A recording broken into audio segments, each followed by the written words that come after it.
আঞ্চলিক ইতিহাসের একনিষ্ঠ গবেষক ও লেখক কুমারেশ দাসের স্মরণসভা এক ভাবগম্ভীর পরিবেশে অনুষ্ঠিত হল। 13 জুলাই 2025 তারিখ রবিবার বিকালে এই স্মরণসভা হল হাবড়া গার্লস হাই স্কুলে।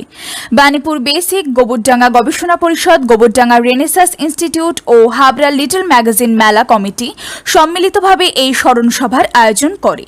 কুমারেশ বাবুর সঙ্গে দীর্ঘদিন সম্পৃক্ত মানুষজন এই সভায় এসে তাকে শ্রদ্ধার সঙ্গে স্মরণ করেন।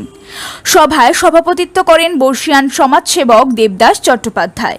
প্রধান অতিথি হিসেবে উপস্থিত ছিলেন গোবরডাঙ্গা গবেষণা পরিষদের কর্ণধার অবসরপ্রাপ্ত প্রধান শিক্ষক বিজ্ঞান লেখক দীপক কুমার দা। উল্লেখ্য, কুমারেশ দাস গত 11 জুন 84 বছর বয়সে নিজ বাড়িতে শেষ নিঃশ্বাস ত্যাগ করেন। এদিন স্মরণসভার শুরুতে কুমারেশ বাবু সহ সদ্য প্রয়াত হাবড়ার বিশিষ্ট সমাজকর্মী লেখক জনেশচন্দ্র ভট্টাচার্যের উদ্দেশ্যেও 1 মিনিট নীরবতা পালন করা হয়।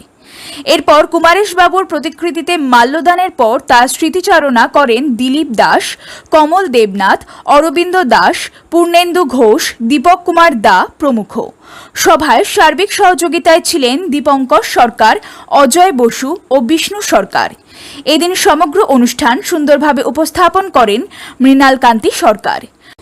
সবশেষে সভার সভাপতি দেবদাস চট্টোপাধ্যায় সকলের উদ্দেশ্যে ধন্যবাদ জ্ঞাপন করেন।